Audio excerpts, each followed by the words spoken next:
for 20 minutes. This is a mic and you can pass it around. Anybody with the first question?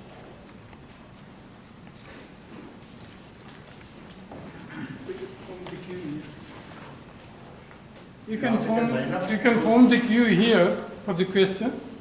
So come here. Namaskar, Swamiji, enlightened lecture. Very thankful to you. For God realization, this is precondition. You have to control the senses. The question is, who has given the senses? I never said control the senses. Did I? No. So your question is, how to control the senses or who gave the senses? Who gave the senses? You know, it is said in the Upanishads, the senses are created by the Lord who created the world. Okay? Paranchikani putranat swayambhu tasmat parang pashyadina antaratman. Paranchikani means the external holes that we have, and kani means holes.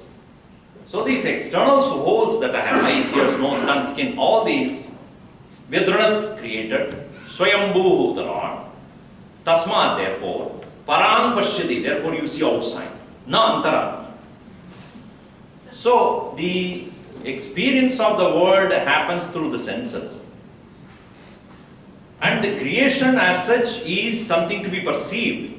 And the perception of the sense world happens through the senses. So the Lord created both the world that He has created for the individuals to see and the senses also created by the same Lord for the sake of experience. So in Prashnopanishad this question was raised by the student. And the teacher says every senses has got their own field of activity and they won't transgress. So it is to experience the world that He Himself is that He has created the senses. Problem is, with the senses, what we see, we limit ourselves to only that. And if you know that what I see as a tree is also Bhagavan, what I see as the sun yonder is also Bhagavan, then you don't consider the sense as a problem at all.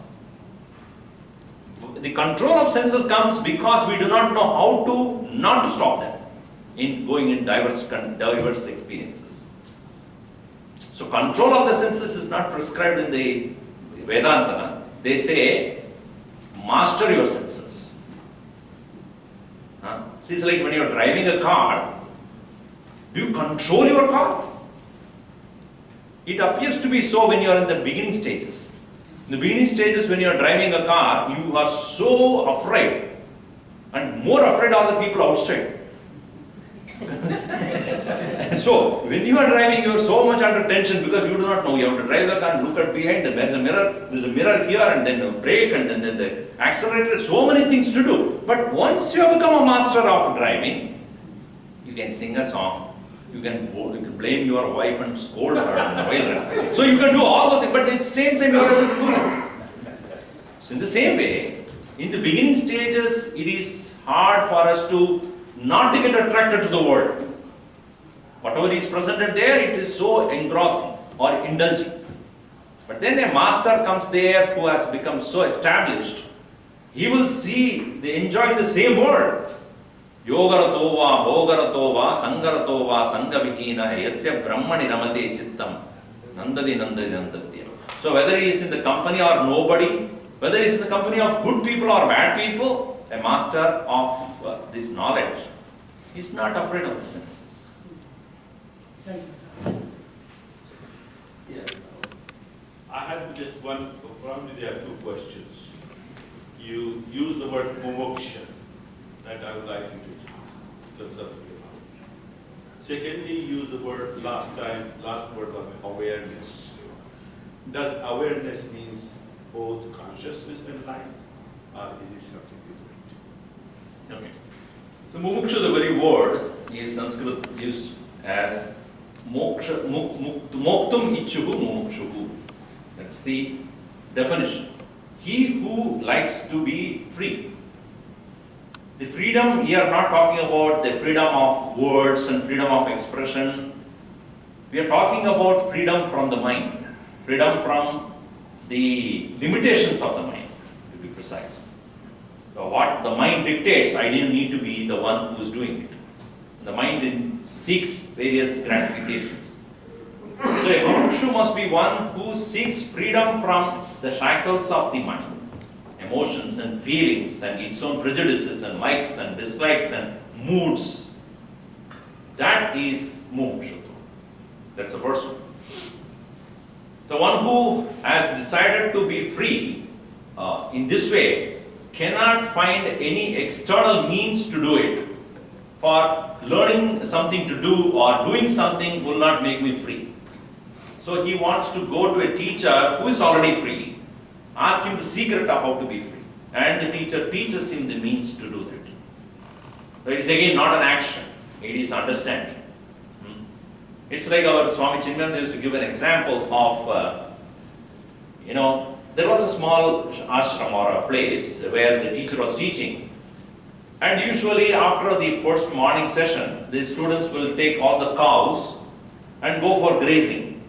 And then come back late in the evening. They will have time to contemplate upon what the master has said during the whole day when they are grazing in the beautiful meadows of the place, and they will sit down looking at the cows and then ruminating about what they have learned. In the evening they will bring back the cows and then do other chores. One day it was raining, and then the fellows, the boys who went out with the cows came back running because it started raining heavily, came back and then got into the ashram. Next day morning, when the teaching is over, the teacher said, come on, now take the cows and go out to graze. Give them grass, graze. Okay. So all of them went, and one boy came back running saying that, my cow is not moving at all. It is not trying, it is not coming out with me. So what happened? He asked. He said, I don't know, I am just pulling him to come out, it doesn't come out. Anything wrong? Did you untie him? Oh, that is one thing. Yesterday evening when we came back, it was so raining, I didn't tie him at all. Oh, go there and do the act of untying him and then take him out. I said, what? Why should I do? You do it. So he goes to the cow and cow was looking at him and looking a bit carefully.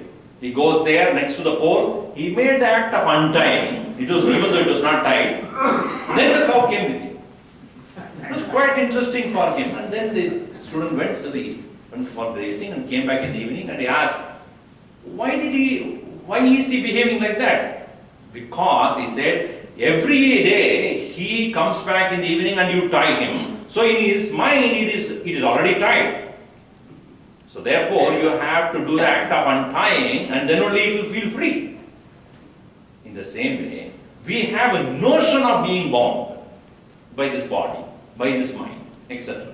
So the teacher's job is not to make you free by doing anything, but making us know that we are already free. So there is jnapakam nakarakam. It is to remind you that you are free and not make you free. So that is the mumukshu's. Mumukshu is one who is wanting to know the means to be free. Meaning, how to come out of one's own misunderstanding. That's the point. What is the second question you asked? The second question was with the awareness term that you The term used, awareness, is synonym to consciousness. Though in the scientific world or the world of materialism, we say awareness is about something, awareness of something. And consciousness is taken in different connotation. But in Vedanta, we use both of them in the more or less a similar manner, but meaning the same thing. Consciousness is the nature of awareness. So there's nothing different than that. The supplementary question was, does that consciousness is a combination of both the life and consciousness? Life. And consciousness. What do you consider as life then? Jyoti, Light you mean? Oh, light. No, light is only symbolic representation. It is not, in the movies and all, so when the person dies, there's a light going like this. Nothing happens in the real life. If you sit next to a dead fellow and look for a light, nothing happens, no light comes. Light is a symbolic idea given that it is the light of consciousness. It is not the physical light. No, You understand? It's light means the understand, the knowledge. That's what it means. That's why we light a lamp in front of God. Not that God is in the darkness, but light a lamp to show that you are of the nature of knowledge. So that's the idea. Swamiji, you have a deep study of Shankaracharya's work. I'd like to hear from you what is Nirvana Slut's importance in our life to understand who we are. Nirvana Shatakam. Nirvana Can you Shatakam. tell something about it, please? Why, in what situation Shankaracharya wrote this thing and what is the value in our daily life about it? Actually, Nirvana Shatakam is something to be chanted and remembered during meditation. Because at the state of meditation, when you are trying to establish yourself in that higher nature, I am not anything that I am used to. Mano buddhya ahankara chitta aninaham. I am not the mind, I am not the intellect, I am not the memory, I am not the ego. Na cha shrotra jihve, na cha grana netre, na cha vyoma bhumir na tejo na vayuhu. I am not the senses, eyes, ears, nose, tongue, skin, hands, legs, speech, anus, reproductive organ. None of these 10 organs, none of the elements, that is earth, water, fire, air, space, I am not. Then who am I? Chidananda Rupa Shivoham Shivoham. I am the pure nature of consciousness and bliss embodied by Shiva as a form. So it is to remind yourself or to establish yourself in the self, these verses are used. So for the sake of meditation, he has composed these 6 verses on Nirvana. Swamiji, about rituals, is there any comment or restrictions on the theory of Advaita has been put Theory of Advaita in Shankaracharya rituals? for rituals, Uh-huh. that this thing to be done or that not to be done, and any comment, these are not warranted, these are logically correct.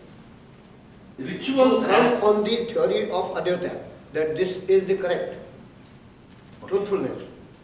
See, Advaita does not prescribe any ritual. First thing. Advaita philosophy. There are so many rituals Right. the people are following, and he has made many commentaries on those rituals.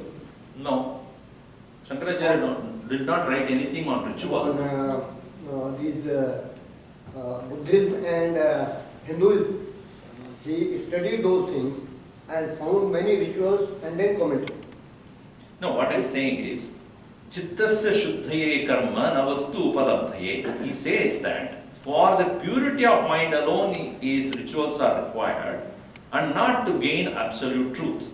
So rituals are meant for purification of the mind, if done properly. And there are rituals that are prescribed to be kartavyam, it is called to be done. Then kamya, which are desirable, if you have desires you can do this. Then nishiddham, that which should not be done. So these broad categories are already there in the Vedas. So Shankaracharya only said, from nishiddham or that should be shunned, you should not do at all, for sure. That is not to be taken up. That means he accepted all the rituals. He did not accept the ritual. He said, rituals are not for liberation. Rituals are meant for purity of mind. Okay? So it is that way he establishes the truth, saying that rituals are meant for purity of mind, and without purity of mind you will not understand the teachings of the Upanishads. Therefore you may need to perform the rituals for purity of mind. Yes. In that nishiddham or to be shunned, you don't take it up at all. Those who are kartavyam, you should do it, because that is where you do it without desire. So by doing your kartavya or doing those actions which are prescribed to you according to your stage of life, your varna of life, what varna you belong to, etc. And he says kamya karma is something which you do optionally once after completing your kartavya only. Kartavya means what is to be done. So rituals are not accepted as the means to truth, but a means to purify that. That much only. Swamiji, Namaskar. I have a question. While the oneness of the universe and God, intuitively one can feel that. But however, when we bring these things to logic, there's some problems. For example, by definition, God is enlightened. Got it? Enlightened, fully knowledgeable. Yeah. So if we say that we are part of God, then where is the need, the question for enlightenment? Good. See, we are talking about the present state of affairs. Now, when you go to a doctor, you are born healthy, and you become sick, and then you go to a doctor. So then you ask this question: why did I become sick? So what the doctor would say: you must have eaten something wrong, or something which is malfunctioning. Huh? So you are asking me why I become sick. I can give you reasons. Is it not that I am born healthy? Maybe yes. The doctor's point of view is you are sick now, and I am giving you medicine. In the same way, we are by nature happiness, but we are assuming ourselves to be unhappy. The best example is given is a person who is dreaming, and in the dream he himself experiences himself as a beggar who has nothing to eat. He is impoverished. He is thrown away into the street. Now, all that suffering that he goes through in his state of dream is not real. And when does he come to know about that? Only when he wakes up. So the teacher is here as a waker, trying to wake you up. And in the dream you are saying, who are you? To wake me up. So the teacher says, I am standing outside your waking dream state and asking you to wake up. But he cannot do it outside. He has to be part of your dream. Then only you will wake up. In the same way, the guru or the teacher or this teaching or the scriptures, even though are in this realm, in our worldly realm, but they are only trying to make us wake up. So if you ask, why it is there? Obviously it is a part of the whole dream. So when you wake up, that's why Buddha said, who are you? Are you a missionary? Are you a god? He said, no, I just woke up. So waking up means I have finished my dreamy experiences here. And I have understood all that I have been going through is nothing but my own dream. So it is explaining the state of affair where we are right now, because we are to listen to the scriptures and to wake up. Once you wake up, you realize all that is foolishness. Really? So once you wake up, you realize that all the poverty and suffering that you went through, they were all your mind's imagination. So we cannot ask, who are you to teach me, or why the scriptures are teaching me, because we are still in the state of dream. Yes. Swami Namaskar. In Shankar Digvijay, I had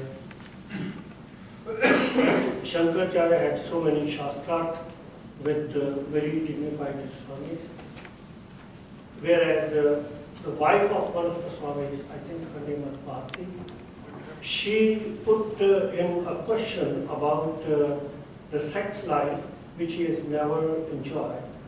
And to answer her questions, there was a king who was dying, or he died, and immediately Shankaracharya left his body and he entered the king's body to experience all those activities. And then he came back. Now, what I understand, the sanskars are made on the mind. If Shankaracharya left his body there and took his mind and entered into the body of the king, so that means sanskars were all made on the mind of Shankaracharya himself. And he answered those questions. So he did not use his body or his senses, but he used his mind. And what happened to those sanskars which he got through using the body of the king? And how much effect, positive or negative, of those sanskars was there, or is there any other technical explanation? See, this is called parakaya pravesha. Para means out, other. Kaya means body. Pravesha means entry. So he entered to another body. the purpose of his doing is not sex. The question that was raised by Bharati was, do you have the understanding of Dampatya Sukham? To lead a family life.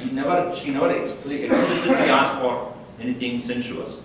Do you have the experience of that stage of life? Because Shankaracharya prescribed from Brahmacharya you can go straight to sannyas. It was not the original tradition. Original tradition was Brahmacharya and then Grahastha Ashrama and then Vanaprastha and then sannyas.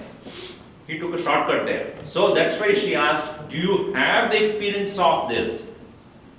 Knowing which you can transcend this. You can grow beyond that. Without knowing, how do you shun those experiences? That is the question she raised.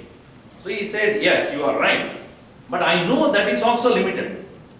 Even the Dampatya Sukham or the experience of the family life is also limited and it is also relative.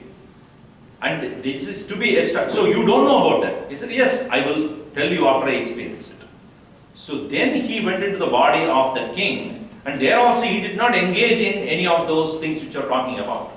He only remained as a husband of that queen and experienced how to live as a family person with all these duties and responsibilities of a king and then being a husband, etc. Being a parent of the children, etc. See, he understood how people are caught in that web of relationships. Then he came out of it and said to her, yes, I have now experienced. Don't tell me that I don't have that now. Now I know that it is also temporary. That was the intention with which he did that, not for any other purpose. So, even though he did not use his body, of course, those samskaras, those thoughts, in fact, all our samskaras are only in the mind only, not in the body. I think Shankara is considered the ultimate in the Advaita or intellectual tradition.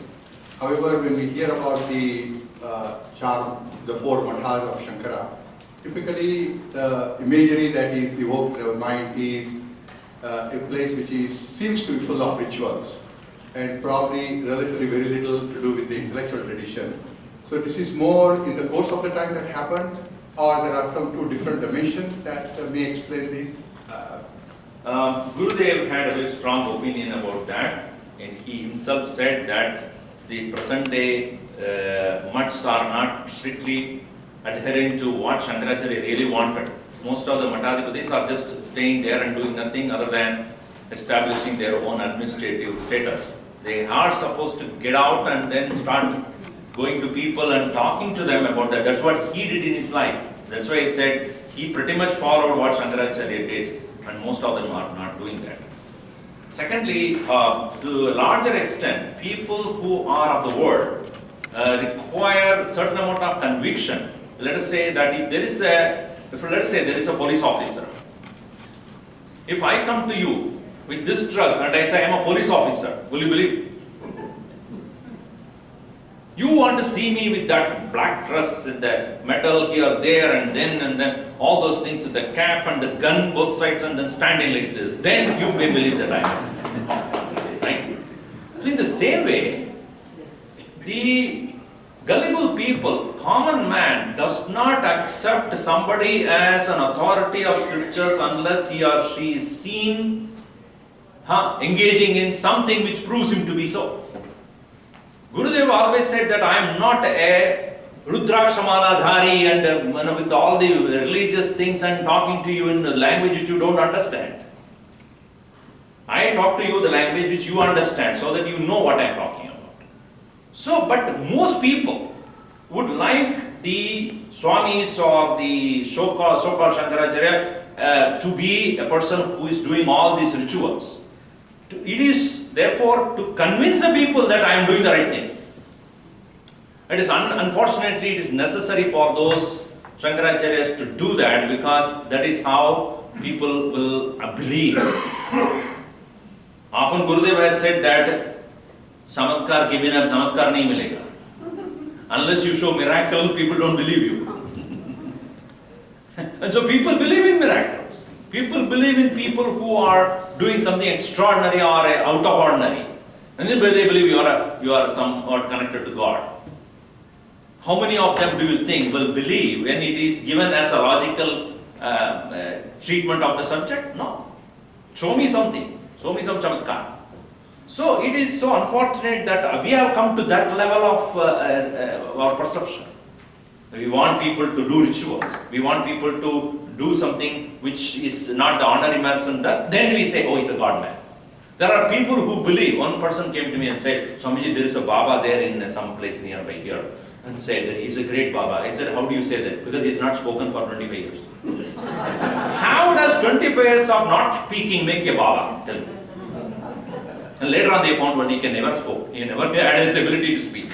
And that may make him a Baba. Those who are talking all the time, they are not considered as teachers, one who never speaks. It is like, and I read a joke somewhere, very interesting. One person, I put a board outside his house. I can make a sound like a pig. $1 per entry. Big queue was there to see how he makes a sound like a pig. So everybody paid $1 and then they went inside and they also made some noise like a pig. So other fellow looked at him, he said, this is crazy, you know.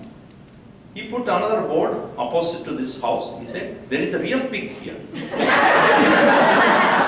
Pay nothing and come. Nobody came there. No, this is what happens.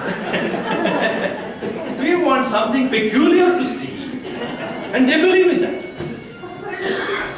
So unfortunately, the Matadipatis and the Shankaracharyas have to engage in those rituals, apparent, not rituals in the sense, not yajna yagadi karma, but something which will convince the people that the person who is talking here is an authentic person. Last question here.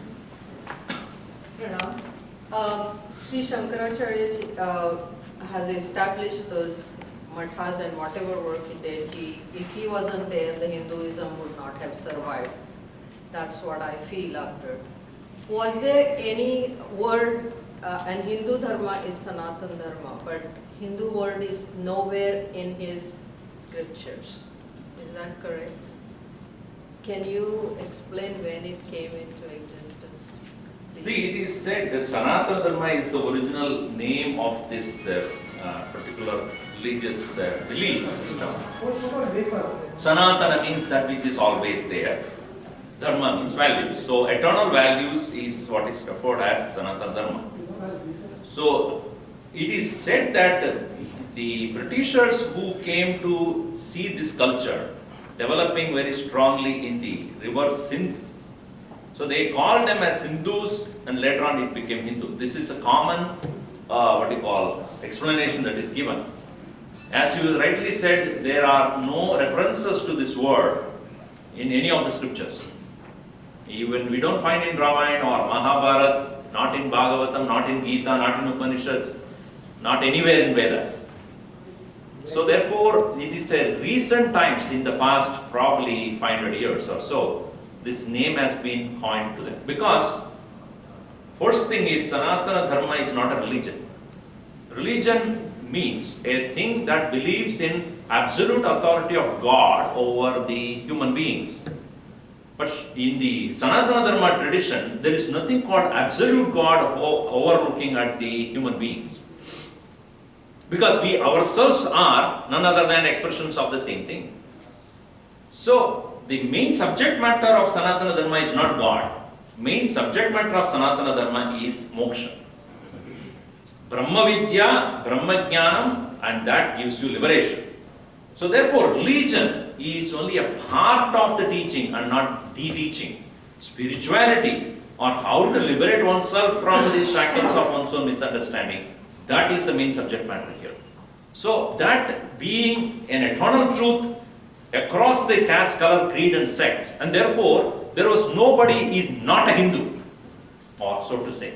Nobody is not a Sanatana Dharmi. Whoever accepts the fact that I need to be free is a Sanatana Dharmi. So when other religions came into this country, they say they are not following what we have believed in. Therefore, they turned him as a religion. Because mata, the word mata means opinion in Sanskrit. So our belief system, opinion about God is different from these fellows who are already originals there, natives. So therefore we call them as Hindus, where we call ourselves as something else. So the religion as such is not there, was not there, it is seen by others as something different from themselves. So therefore they refer it as Hindu. This